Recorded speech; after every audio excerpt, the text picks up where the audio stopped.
Right guys, as promised, a video that I mentioned earlier in a written post on this page. I want to really discuss the topic of mental health and mental association to the use of steroids and performance enhancing drugs, as I feel it's a very undiscussed topic. Obviously it is a bit of a maze. So there's so many aspects to do with it. We'll try and cover as much as we can, as in shorter time as we can. Otherwise, the videos do struggle to load. Anyway, my personal belief that as steroids have been proven that they are not addictive, they don't respond to that kind of part of the brain and the stimulus. So I completely believe people's dependence on the drugs and their addiction to those drugs tends to manifest itself in the association to the achievement of the kind of muscular size and the strength they've gained while on said drugs. A big part of it is the actual fear of the loss of size and strength once those drugs have left the system, and that's why I believe a lot of people continue to maintain a full cycle dosage without any breaks, without any kind of reducedness in its severity and its potency. They don't even do cruises, they just decide to stay on full time. I've heard of instances where people are taking quite high doses of trembolone or tritrine or whatever you want to call it, in excess of 3 or 4 mil a week, and they have been doing this for years.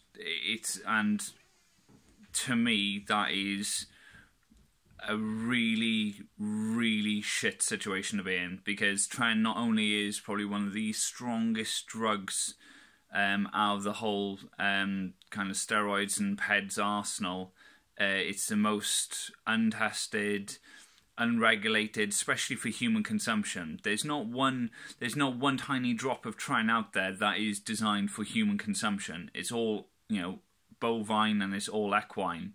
So you're giving these drugs to an animal that is quite in a larger size than a human being, and even then they give them in microdosages, whereas human beings have decided that they're fully capable of handling not only a much larger amount, but for a prolonged period of time than these ridiculously sized animals that have been, the drug has also been designed and harmonized to work well for that animal.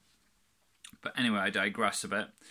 So yeah, the mental state. Me personally, when I went on steroids, I had a set plan in mind that after a certain point, regardless of how I felt, regardless of what I achieved, regardless of anything, I was going to come off and cycle off and do my PCT. Now, with that plan in motion, I would say most of the way I stuck to it, but I did start to bring up a few excuses, and I drew my usage on for another 4-ish, 5-ish weeks than I initially planned. Now, I know it doesn't sound like a massive change and a massive kind of overstep, but it's still a noticeable thing that I was willing to come off a set, strict plan that I put in place, and I completely justified to myself. It was enough to make me realise that perhaps over a prolonged period of time, or if I made my, if I had a much more of a dramatic response than I did, perhaps I would have become a lot more kind of psychologically dependent on the drugs, because I would be too scared of losing definition or losing size or gaining fat or anything of that nature. So yeah, I think it definitely did affect me slightly. You try and con yourself, you try and lie to yourself a little bit. In some people's cases, I suppose it's worse than others. But I managed to rein it in, and it was only a couple of weeks I went over. The other downside I had, obviously, was I had a major skin issue. I had quite a severe acne flare up on my back, and I will be loading a picture or pictures of that up shortly after this video, just to show you that, you know, it was very sore, it was very angry, it was very, not distressing, but it was annoying that, you know, say if you were going out for the night or whatever, went to put on a white shirt and you just catch yourself or whatever, and, you know, your white shirt is just covered in fucking blood. Training down the gym and that, pushing hard and that, but then you're having to really keep an eye on that. Have you left, like, you know, any residue, or have you left any kind of blood on the benches now and wiping them down? So it kind of does affect you a little bit, because it's more the kind of hygiene aspect and how you perceive other people as seeing you. That kind of bothers you more, because I was fully used to having quite a copious amount of spots, especially when I was younger. So yeah, for me, those were the only two kind of things that really flared up, that really kind of bugged me. I did notice an exceptional elevation in my sex drive. Now, I'm a very faithful, I'm a very kind of loyal person, and these drugs, without me realising before, you know, the drugs put me in a mental state where, you know, I can see why people somehow justify that behaviour, whether in a relationship or not. I didn't participate in any behaviour outside of my relationship. Just the fact of is, for less of a person who's less kind of focused on that kind of loyalty and that, you know, it's a big hit to take, and you kind of lose sight of the fact that it's probably the drugs is making you feel like that. You kind of just assume that that's who you are and that's how it's happening, and it kind of takes over without you realizing it's taking over. So it's, you know, something to definitely bear in mind. These, you know, these chemicals are no joke. They can be done with a much greater reduced risk and a much greater reduced risk to your health and your mental health, as long as you really pay attention, do your homework, find out what extra supplements you should be taking.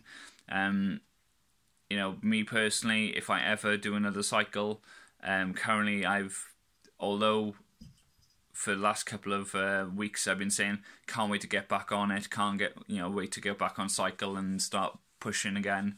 In the last week or so, I've kind of really kind of chilled out on that kind of thing.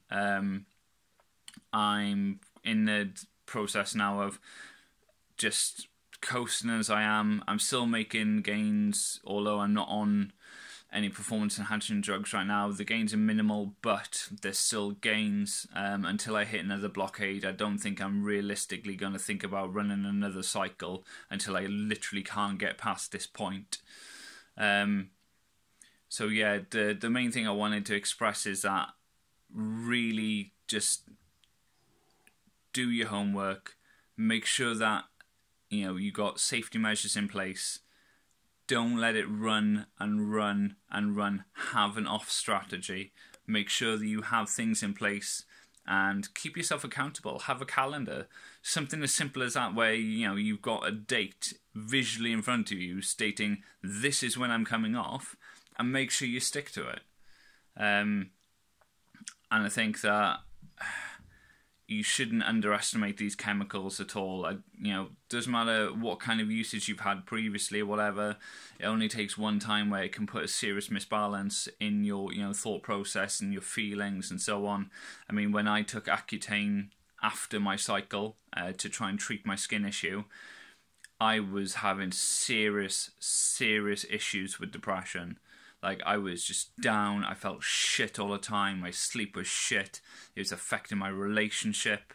The only time I felt like my mood elevated and I was having no actual side effects of, you know, my lips being fucking numb and my skin being really dry, is I was having to drink over, you know, 6 litres of water a day to try and compensate for this medication.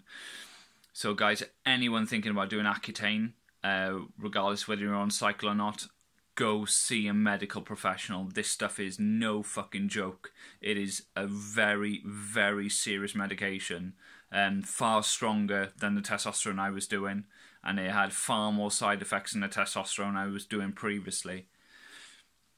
So yeah, anyone who's thinking about doing Accutane, please go seek medical advice, because there's actually certain measurements they need to take of you via blood tests while you're on course, to ensure that, you know, they're giving you the right dosage. Don't self-medicate because you won't have a clue. Anyway, with the steroids, like I said, guys, put a plan in place. Really go over that plan. Use and gain as much knowledge as possible to try and reduce any risks or harms from said cycle.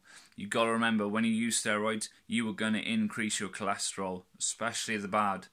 So, you know, there's certain things like you can increase your arterial plaque. There is no test on earth except the fact of, oh, you've just had a heart attack. Oh, it's caused by arterial plaque. That's the only time you'll find out about it, and it'll be too fucking late. So, there are supplements out there that you can take that will reduce arterial plaque and make that issue not an issue. An elevated vitamin C supplement, very good just to run with you as an extra added vitamin C, and also it has kickbacks and benefits for internal and overall health. So things like this, guys, you need to really do your research and read up on. It'll probably end up, the supplements you'll take will end up costing you more than the drugs will cost, but would you rather spend that bit more money and be able to look back in like 20, 30 years and think, yeah, I was really glad I did that, and, you know, I've got no problems, my kidneys are fine, my heart is fine? Or would you rather save yourself a couple of quid and say, oh, the gear fucked me up and I really wish I didn't do it? No, the gear didn't fuck you up. You fucked you up by being a tight, cheapskate motherfucker and also not increasing your own knowledge. But anyway, that's enough of a rant from me. The video's probably gone on a little bit too long as it is. I will be bringing out more videos very, very shortly in relation to this topic again and breaking down more. If you got any questions, please just message me, send them in, comment on this video, whatever you want. I will address that topic that you want me to. Please like and share it. I believe that the more information we can get out and more personal experiences with these drugs we can get out, the safer we can make it for future people and future generations who do want to use it, because you won't stop people from using. All you can do is try and make it safer for people who are going to use. Anyway, guys, I really hope you found this video helpful and a bit more of an insight of this journey. And like I said, I'll be bringing out more videos very shortly. Thanks again for the support, and I'll be in touch soon. Cheers, guys.